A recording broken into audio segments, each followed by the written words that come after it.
The high school basketball stars were shining last week in our area. Today we announced the Orthopedic Associates of Zanesville Players of the Week.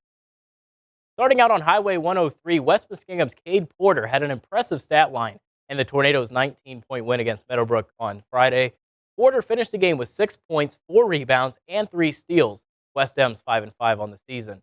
The player of the game on Z92's Jordan Watson, the sophomore forward, had the best game of his young career for Maysville. Watson had a double-double performance, racking up a career-high 24 points and 10 rebounds. While head coach Dave Brown said Watson was in the gym at 6 a.m., and it appears that early work paid off. The Panthers racked up another win on Tuesday, downing the Philo Electric. AM 1240's player of the game was Cooper Kane. He had 8 points, 4 rebounds, and a loss to New Philadelphia. The Blue Devils are 3-5 on the year. Let's look at some local scores from the night. Coshocton beat West Muskingum 55-50. That game being resumed from yesterday. Zanesville over Johnstown Monroe 53-45. Looking at the girls' scoreboard, it was Sheridan big over Crooksville 62-15. Tri-Valley 56-9 over Coshocton. New Lexington beat Maysville 70-52. Philo by 30 over Morgan 57-27. John Glenn beat Tusky Valley 56-44. Former Zanesville All-State safety Mark D'Antonio has been selected to the College Football Hall of Fame. After graduating from Zanesville High School, D'Antonio played his college ball at the University of South Carolina.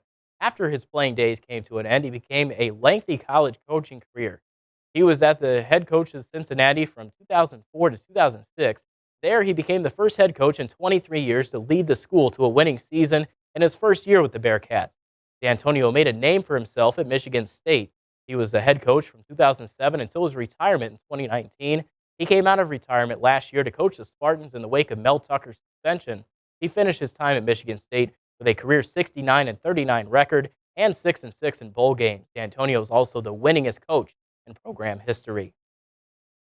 The Crimson Tide is about to roll into a new era. According to reports, Nick Saban is stepping down as the head coach of the University of Alabama's football team.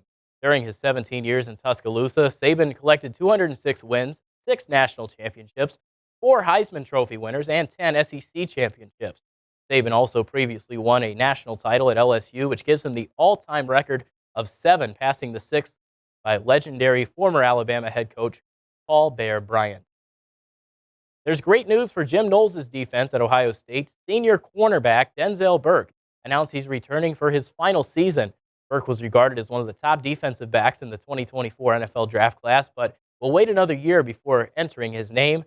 Burke had a very impressive junior season in Columbus last year. He finished with 24 tackles and an interception. The Cleveland Browns are set to face off with the Houston Texans on Saturday. Former Ohio State quarterback C.J. Stroud looks to build on his impressive rookie season. For a preview of this matchup, we send it to the Football Night in America crew.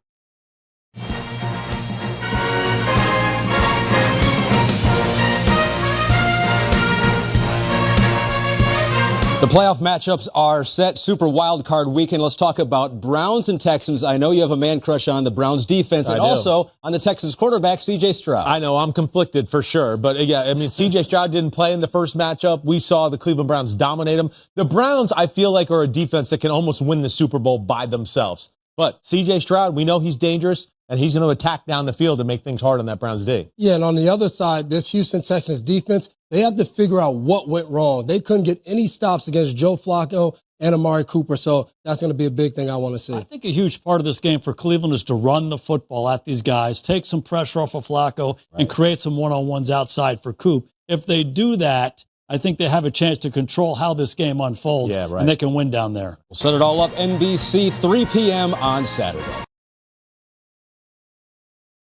I wanted to come back on camera early and share that this is my last show here at WHIZ. I want to thank every one of you for tuning in over the last year and a half.